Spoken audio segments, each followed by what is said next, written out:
Bienvenue dans le podcast de l'association Hope, qui accompagne les femmes pendant et après un cancer. Ici, elles se rencontrent, partagent, rebondissent autour de l'équithérapie et de nombreux ateliers artistiques. Dans chaque épisode, nous partons à leur rencontre pour découvrir leurs histoires, les bienfaits des thérapies proposées et comprendre l'impact de cette incroyable association. Bonne écoute! Je m'appelle Annabelle Bourran, j'ai 54 ans, je suis ultra speed, donc je vais essayer de parler doucement. Je suis maman de 4 enfants, presque des adultes, 24, 22, 19 et 17, voilà. Je suis mariée au même homme depuis 24 ans. Si je devais me qualifier et me présenter, je crois que j'ai eu 1000 vies. J'ai eu 1000 vies, mais le fil conducteur de ma vie, c'est le cheval. Donc une vie d'enfant à la campagne, une vie de journaliste, une vie de maman, une vie de cancéreuse. Et aujourd'hui, cette vie de cancéreuse, elle est couplée à ma vie de fondatrice, cofondatrice de l'association Hope, pour lequel je me donne corps et âme depuis maintenant, ça fera 8 ans au mois de mars. La création de Hope, elle résulte de ce que j'ai vécu. Donc en 2014, j'apprends que j'ai un cancer du sein. On me dit c'est bizarre, vous avez des petites taches, ça ressemble à des microcalcifications. Ce qui est étrange, c'est que j'ai été toute la première partie de ma vie une grande hypocondriaque. Et j'avais fait un travail sur moi. Et à cette époque, je suis plus du tout hypocondriaque. Mais la tête du médecin qui me dit on ira vérifier dans 6 mois ce que vous avez, je dis je sais pas, c'est bizarre, je vais aller demander un deuxième avis. Je prends un deuxième avis, on me dit oui, c'est bizarre, il faudrait faire un IRM, faire une biopsie, je sais pas comment faire cette biopsie. Donc bref, je passe les détails, je demande à une copine qui à l'époque travaille au centre Léon Bérard. Je dis est-ce que tu peux entre guillemets me pistonner parce que pour avoir des rendez-vous, c'était compliqué. J'atterris directement chez un oncologue qui, je revois très bien sa tête, j'arrive chez lui. Déjà, j'arrive au centre Léon Bérard, je me dis qu'est-ce que je fous là? Il y avait des gens qui avaient plus de cheveux, etc. Je tombe sur cet oncologue qui regarde mon dossier, qui fait le téléphone sonne. Ah Nicole, tu tombes bien. J'ai une patiente dans mon bureau. Écoute, elle a peut-être un petit cancer. Il faut que tu la vois, je pense. Oui, on peut faire une biopsie sous écho. Bref, je suis passée d'un simple contrôle de routine à vous avez un cancer du sein. Donc, j'apprends 2 jours avant mon anniversaire, en 2014, que j'ai un cancer du sein. S'en suivent mastectomie, tumorectomie, mastectomie. Je tombe sur un oncologue qui s'appelle Nicolas Chopin, qui me dit on hésite à vous enlever le sein car vous avez 44 ans, vous êtes jeune. J'ai dit moi le sein, allez-y, j'en ai rien à faire. Par contre, dans 3 semaines, je vais être à cheval. Et je veux aussi traverser la France au volant de mon camion avec mes chevaux, puisque mon fils va faire les championnats de France et c'est à la Motte-Beuvron, donc voilà, il fallait que je conduise le camion. 3 semaines après, j'étais effectivement à cheval. À l'époque, ma jument Magie, c'était un jeune cheval, avec 4 ans et 4-5 ans. Et c'est l'âge bête chez un cheval. Et je lui ai dit, Magie, je ne peux pas tomber. J'ai eu une mastectomie reconstruction immédiate. Si je me casse la figure, on est mal. Et je me suis rendu compte à quel point elle était à l'écoute, à quel point elle était attentive. Et je me suis dit, waouh, quand je suis avec mes chevaux, j'oublie complètement la maladie.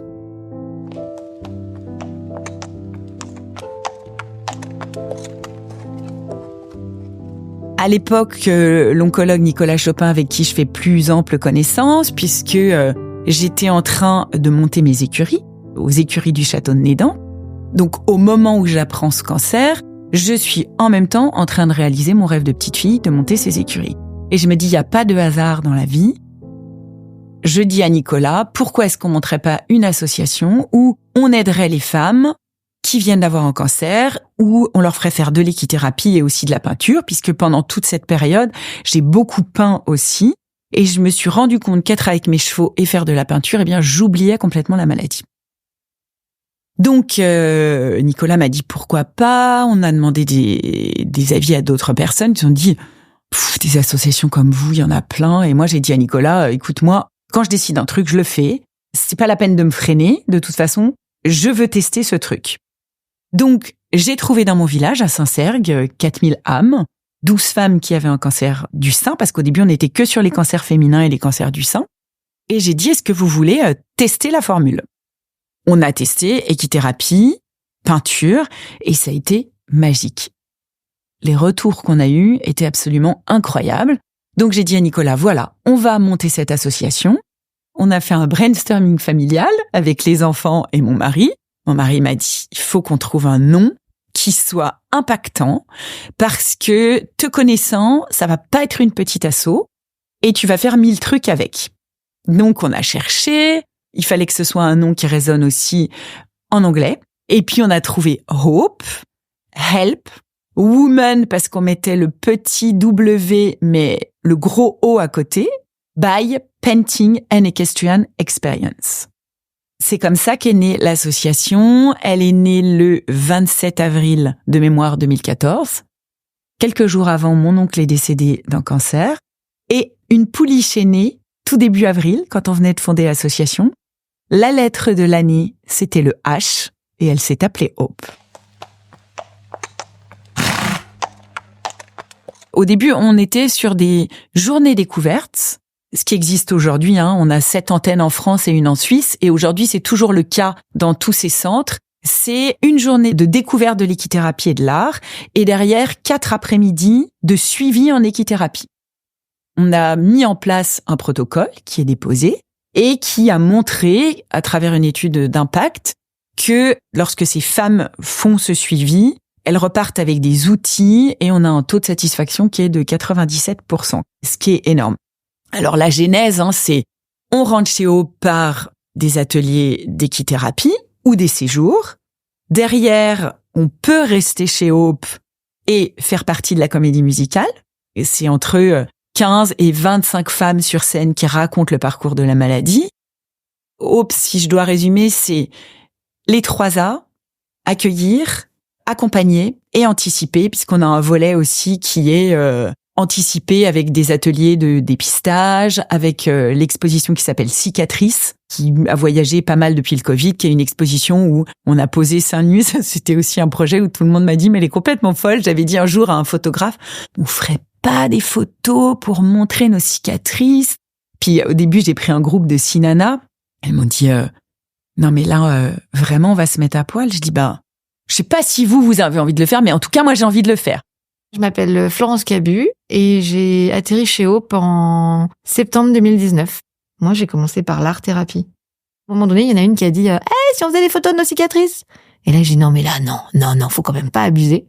Et puis si, vous enlevez le haut et là, vous faites des photos de votre cicatrice. Et le photographe qui était là, Manu, qui est hyper timide, il me dit non mais Anna, moi, j'ai jamais photographié des femmes à poil. Je dis tu sais, moi non plus. Et puis on s'est retrouvés dans le rond de Longe avec Magie et j'ai dit moi j'y vais, je me dépoile. Et en fait, de faire ça a été encore une fois sortir de notre zone de confort, se réapproprier notre corps. Et quand on a vu les photos, à quel point elles étaient belles, parce que on portait nos cicatrices, mais comme des guerrières, en disant voilà, on est des Amazones et on veut montrer que ces cicatrices, finalement, elles nous rendent plus fortes. Puis là, après, vous vous dites, oh là là, qu'est-ce qu'il va dire mon mari? Qu'est-ce que vont dire mes enfants? Ma mère? Qu'est-ce qu'on va dire de moi? Et franchement, faut juste se rappeler qu'on a vécu un moment extraordinaire, qu'on a effectivement, le temps d'une journée, tout oublié, qu'on a fait une photo que jamais on n'aurait été capable sans notre cancer. Donc, faut juste se rappeler de ça. Même 5 ans plus tard, j'en parle toujours avec émotion. Il y a vraiment un avant et un après Hope. Donc l'idée, c'est de les accompagner, de leur permettre de lâcher prise, parce que très souvent, en fait, on se rend compte quand les femmes arrivent, elles n'ont pas lâché prise, puisque elles apprennent la maladie, mais elles continuent d'être des mères, des femmes. J'ai dit très souvent, je crois, des amantes, mais enfin, la femme, c'est un tout, mais avant d'acter qu'elle est malade, elle reste une femme dans toutes ses activités. Elle continue de bosser, elle continue de débarrasser de la vaisselle. Et on n'a pas le temps de s'arrêter sur la maladie parce que si on va mal dans le foyer, les autres vont mal aussi. Donc on s'oublie. Et quand elles arrivent chez Hope, elles posent leur valise et elles se disent là, je peux être moi, je peux pleurer, je peux dire c'est vrai, je suis malade, donc j'ai le droit de pas aller bien. et laissez-moi le temps de pas aller bien. En général, quand elles arrivent chez nous, il y a beaucoup de prise de conscience qu'elles sont malades alors qu'elles étaient pas mal dans le déni. Il y a le fait de le poser en pleurant, le poser auprès des chevaux qui sont très à l'écoute, et puis derrière, de rebondir et d'en faire quelque chose. Là, on a créé les séjours depuis 2 ans, donc les séjours, c'est puissance 1000 de ce qu'elles vivent dans les ateliers découvertes et les suivis, parce qu'en fait, là, elles sont pendant 4 jours, même 5 jours, tout ensemble. Elles créent une communauté, elles sont 12 et en général, elles se quittent plus, mais au bout de 5 minutes, c'est un effet waouh. C'est un poulailler, hein. Tu te retrouves dans un poulailler en 5 minutes.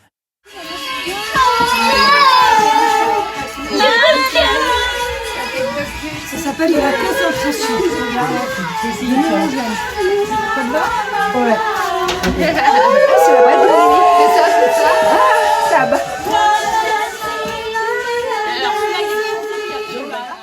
Et là, elles vont apprendre tout ensemble, à travers les chevaux, à travers le chant, à travers la danse, à reprendre possession de leur corps. Il y a du lâcher prise, mais il y a je me réapproprie ce corps qui a été abîmé et je me réapproprie ma confiance en moi, je me réapproprie ma perte d'estime de soi. Cet atelier photo qu'on avait fait, c'est se réapproprier son corps. Danser avec le cheval, c'est se réapproprier son corps. Tu vois, il y a des femmes qui m'ont dit je me suis réapproprié ma libido parce que le rapport qu'on a avec le cheval, c'est presque un rapport sensuel. C'est un autre être vivant. Quand tu danses avec lui et que t'as ce lâcher prise et que tout d'un coup, ton corps se remet en mouvement et danse avec le cheval, c'est toute ta machine qui se remet en route. Et si la machine, elle danse, la danse, c'est très sensuel. Donc, tu te réappropries ton corps. Parce qu'il faut pas oublier qu'avec les traitements, des fois, même avoir des rapports sexuels, mais c'est horrible. Ça, c'est un tabou dont on parle pas. T'as de la sécheresse vaginale, sécheresse buccale, sécheresse de tout. Et t'as envie, ta libido, elle disparaît pas forcément. Mais les douleurs sont horribles. Quand on est tous entre nous et qu'on est capable d'aborder ces sujets-là, on se donne des petits conseils, tu vois, sur comment se réapproprier aussi ça, d'une manière crue, se réapproprier son vagin parce que on n'y arrive plus. C'est tout ça, en fait, qu'elles viennent chercher chez Hope. C'est une communauté dans laquelle il n'y a pas de tabou, dans laquelle tu peux pleurer, dans laquelle tu peux te dire, moi, je supporte plus mon sein, mon mec, il aime pas, mon nouveau sein. Comment tu le vis? C'est faire tomber les barrières, faire tomber les tabous, pouvoir parler de tout. Et chez Hope, c'est ça. Et c'est l'immédiateté. En 5 minutes, elles se parlent de tout ça. Et ça, c'est waouh. Le plus dur, c'est le choc de l'annonce parce que les médecins, franchement, ils ont des cours à avoir parce que c'est très, très violent.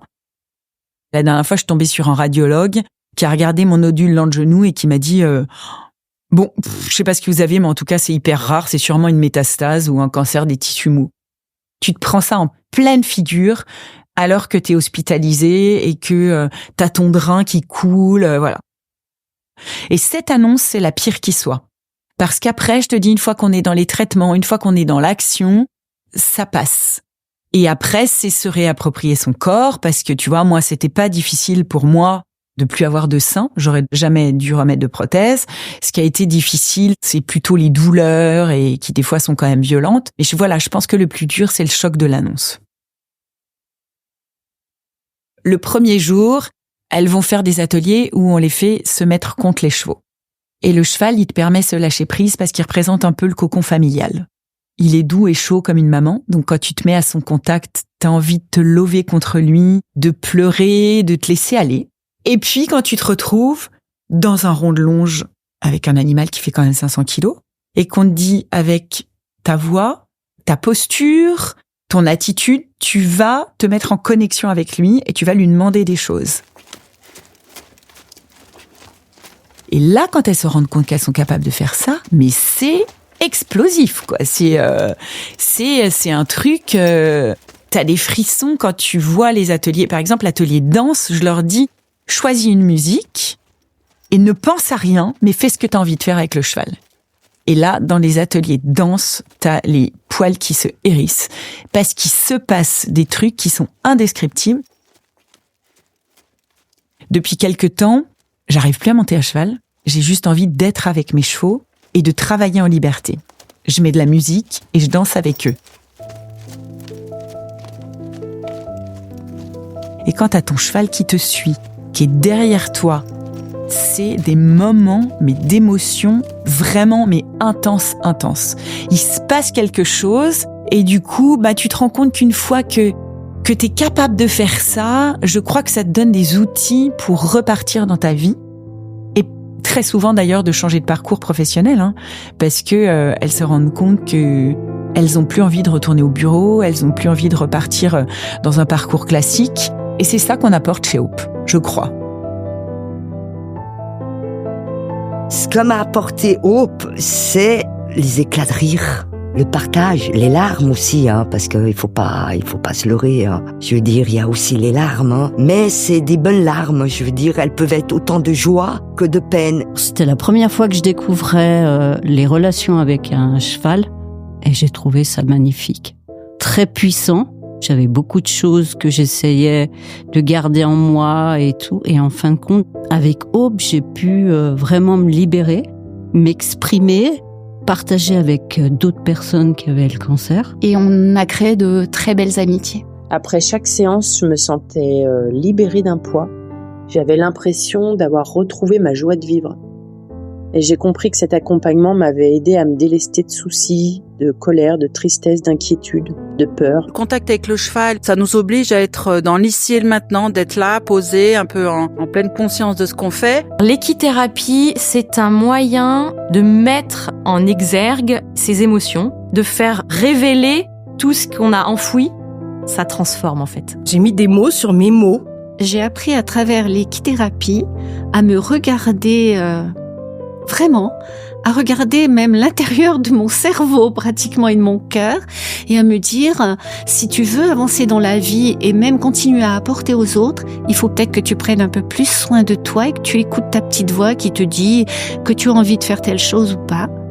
Et puis bien sûr, le contact avec les chevaux a été extraordinaire. Ça m'a apporté beaucoup plus que ce que je pensais en tout cas. Ça m'a amené de la confiance en moi, ça m'a montré que j'étais capable de déplacer ce cheval juste par des intentions, juste par des mouvements du corps.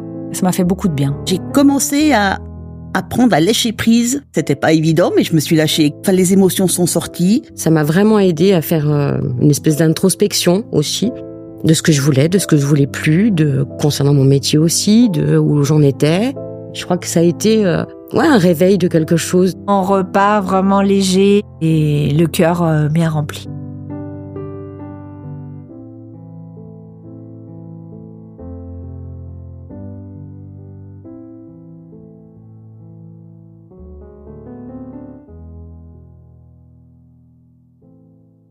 Il y a plein de témoignages qui m'ont émue parce qu'il y a plein de parcours de femmes. La trésorière de Hope, Fanny, elle est arrivée chez Hope, elle avait à peine 30 ans. Donc, tu vois, aujourd'hui, elle est trésorière et elle s'est réappropriée son corps à travers l'exposition cicatrice.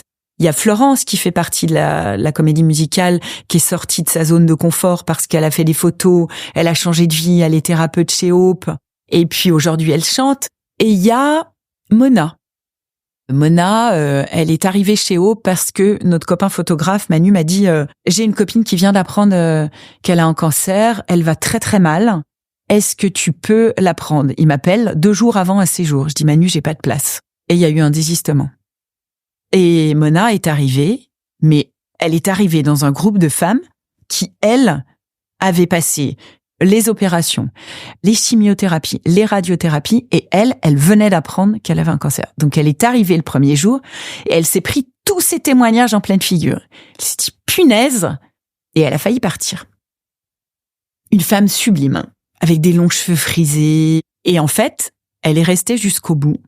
Et elle m'a dit, ce que j'ai vécu chez Hope, je le revivrai jamais après, parce que, ça m'émeut beaucoup, parce qu'elle dit, en fait, elle a passé ensuite toutes les étapes Et elle dit, par rapport à vous toutes, j'étais préparée. Parce qu'on nous prépare pas à tout ça. On nous prépare pas au choc de la mastectomie, on nous prépare pas aux douleurs après. On nous prépare pas à avoir un cathéter qui va pendouiller avec ton sein. Et Mona m'a dit, j'ai vécu toutes ces étapes comme vous me les aviez racontées et j'étais préparée à tout ça. Elle est revenue après avoir passé toutes les étapes, chauve, alors qu'elle avait des longs cheveux frisés. Et elle m'a dit, Annabelle, je ne pensais pas ce cadeau qu'est le cancer. Les filles l'ont qualifié d'un cadeau mal emballé, mais elle dit, c'est un cadeau. Elle a quitté son mec. Et le jour où elle est revenue, elle voulait voir Pile Poil, un cheval avec qui elle avait passé beaucoup de temps. Elle est venue avec une amie, et puis je lui dis, Mona, tu m'as dit que t'étais amoureuse, que tu t'es rendu compte de plein de choses, t'as quitté son mec, raconte-moi, c'est quoi cette histoire d'amour? Elle vient, et elle me dit, ben voilà, c'est mon ange gardien, elle est là. Si, comment ça, elle est là? Elle dit, ben oui, elle est là. C'est mon amie qui m'a accompagnée. Et en fait, 2 jours avant, elle apprend son cancer. Elle arrive chez Hope. Elle se prend ça en pleine figure. Elle passe toutes ces étapes. Elle se rend compte qu'elle est mal accompagnée depuis longtemps. Et elle avait une femme avec qui elle avait jamais osé franchir le pas. Et elle a franchi cette étape. Et elle est maintenant avec cette femme. Donc, c'est un témoignage qui est d'une force, mais incroyable. Incroyable. Donc, c'est ça chez Hope. C'est des aventures, c'est des histoires hors normes. Et puis, alors bon, je pense qu'elle va rejoindre la comédie musicale, mais j'en ai plein des histoires de femmes comme ça, tu vois. Il paraît qu'il y en a une, mais je l'ai pas vue la dernière fois, qui a décidé de vivre sa chimio et d'organiser sa chimio en partant en voyage autour du monde avec ses enfants et de faire des étapes dans le monde et de faire sa chimio sur place. Tu vois, donc je trouve ça magique. Depuis 7 ans, c'est des rencontres incroyables. C'est Lisa, à qui on a dédié la comédie musicale, qui est arrivée chez nous et qui a dit, moi, je suis un mystère pour la science, j'ai des métastases partout, mais vous savez quoi, je suis toujours là. Et en fait, elle a fait toutes les répétitions avec nous et elle est décédée juste quelques jours avant le premier spectacle. Et Lisa, elle est toujours dans notre cœur. Elle a demandé à ce qu'on vienne chanter à son enterrement et ses cendres sont dispersées chez Hope. Elle a demandé à ce que ses cendres soient dispersées au milieu des chevaux parce que les chevaux l'ont accompagnée et jusqu'au dernier moment, on a cru qu'elle allait être avec nous. Parce que tu voyais pas qu'elle était malade. Elle est revenue 2 jours avant de décéder et tu voyais, le teint avait changé, elle était un peu grise et tout ça, mais voilà, elle est toujours là et je sais, on a planté un arbre et elle est là tout le temps avec nous, elle vit avec nous. Et c'est ces histoires de vie.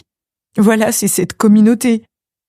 Quand sa fille m'a dit, est-ce que t'es OK? Je me suis dit, waouh, est-ce que je peux? J'ai demandé à mes enfants et mon mari s'ils étaient OK, parce que c'est pas, tu vois, c'est pas évident de planter un arbre et de te dire qu'il y a quelqu'un dont on aura mis les cendres. Et j'étais d'ailleurs très surprise de leur réaction. Ils ont dit, bah oui, pourquoi pas? Et je dis, bah voilà, c'était l'envie, c'était sa dernière demeure.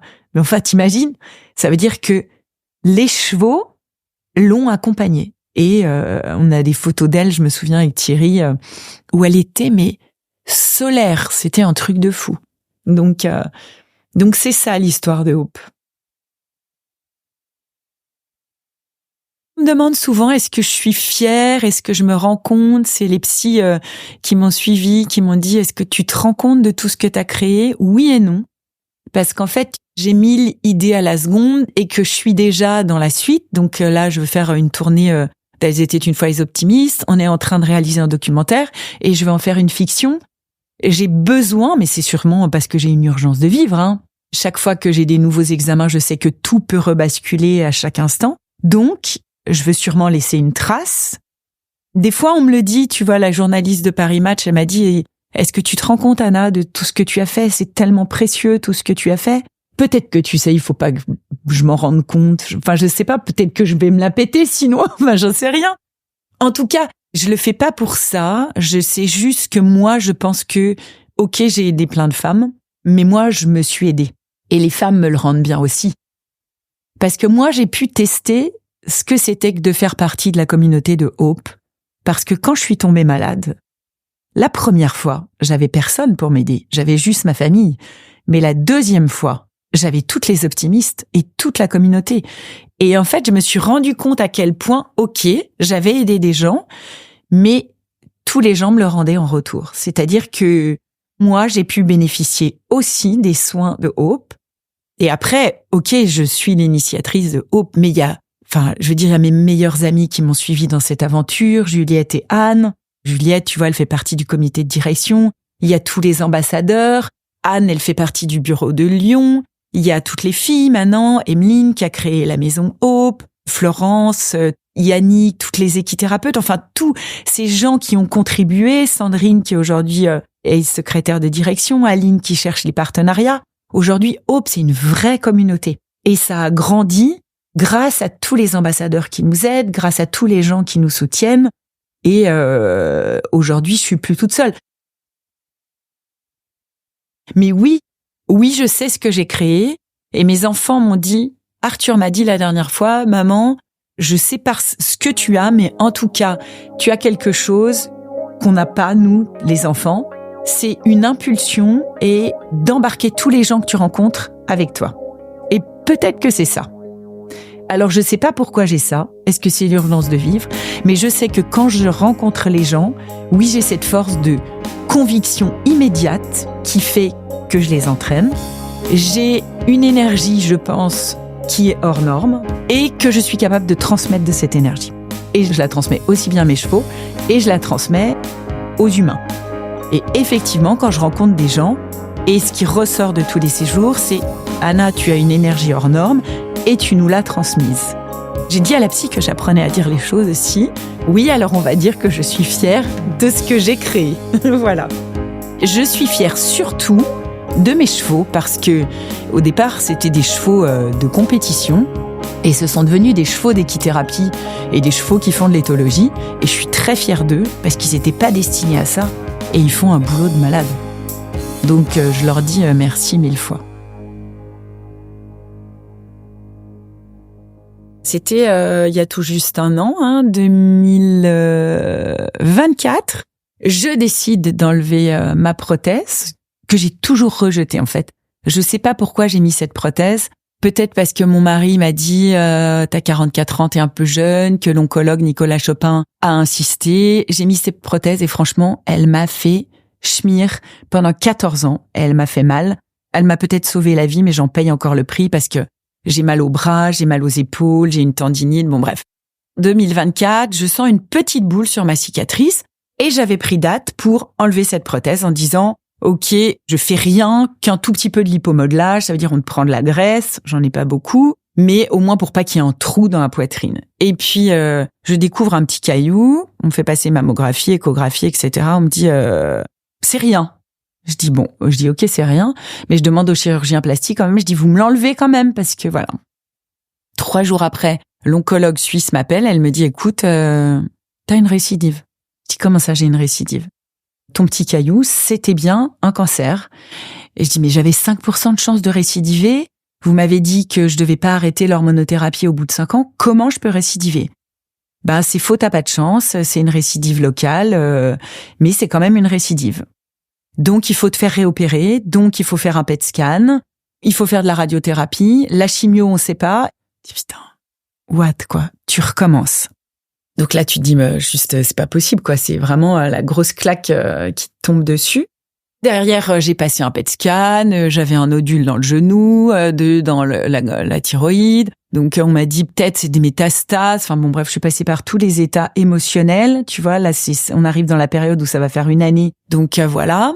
J'ai fait ma radiothérapie, ça s'est hyper bien passé, j'avais plutôt la patate, je me suis dit à un moment donné, est-ce que j'arrête tout? Est-ce que je dois pas penser à moi? Parce que finalement, ça fait 7 ans que je pense à tout le monde, mais je pense pas à moi. 3 mois plus tard, j'apprends que j'ai un nouveau mélanome, parce qu'il y a 7 ans, j'avais aussi eu un mélanome, parce qu'entre-temps, j'avais aussi appris dans mon parcours de guerrière que je suis porteuse d'une mutation génétique qui me met à haut risque de mélanome et cancer du pancréas. Donc maintenant, je suis surveillée pour le pancréas tous les ans.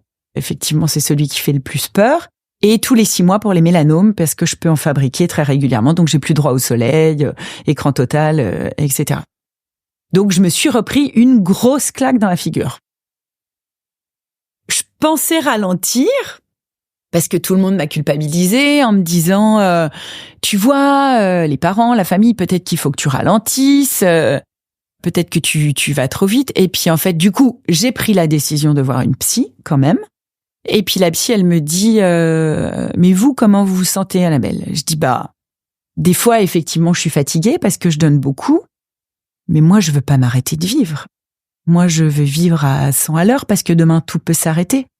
Donc, je veux continuer à mener mes projets, je veux continuer à monter sur scène pour dire qu'il y a de l'espoir après la maladie, qu'on peut avoir une deuxième vie après la maladie. Oui, c'est difficile, parce que tu vois, par exemple, cette année, dans la comédie musicale, on est quand même 5 en récidive, donc c'est pas évident. Mais je veux quand même dire que la vie ne s'arrête pas quand on a un cancer. Et cette année, effectivement, ça a été difficile. Ça a été 25 séances de radiothérapie.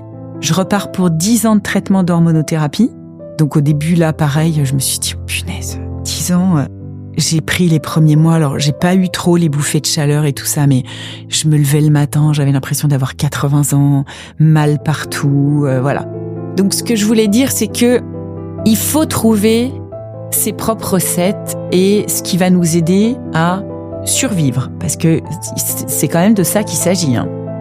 C'est mettre en place un plan de survie et chacune doit avoir son propre plan. Moi, j'ai trouvé ça, c'est être avec mes chevaux tous les jours.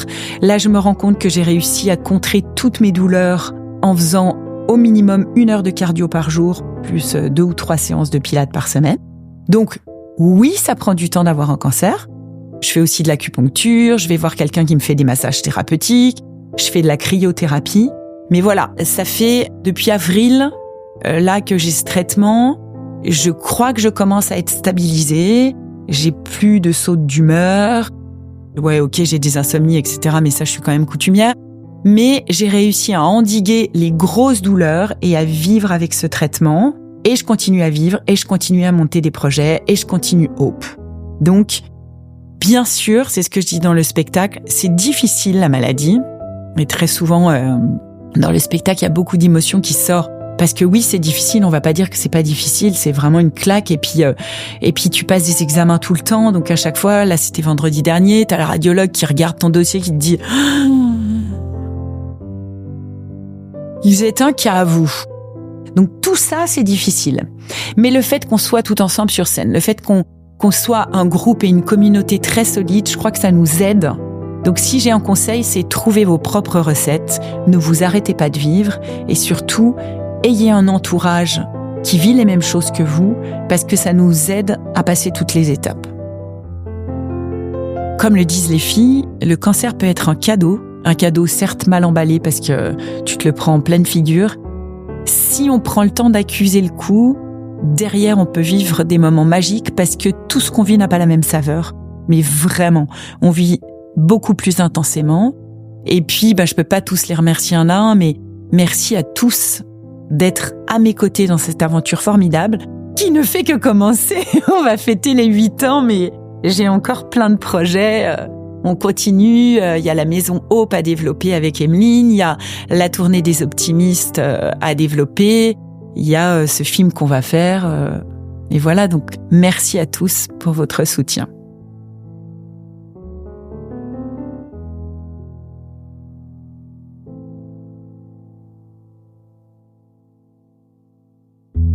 Merci à tous d'avoir écouté cet épisode. S'il vous a plu, n'hésitez pas à le partager, à en parler autour de vous et à lui mettre 5 étoiles sur Spotify et Apple Podcasts. Retrouvez toutes les informations de l'association sur son site www.hope-association.com. Cet épisode a été réalisé par Tiffaine Lemarois. Les chansons sont extraites du spectacle « Elles étaient une fois les optimistes ». L'introduction et la conclusion sont composées par Charles Regnault. À bientôt pour un prochain épisode.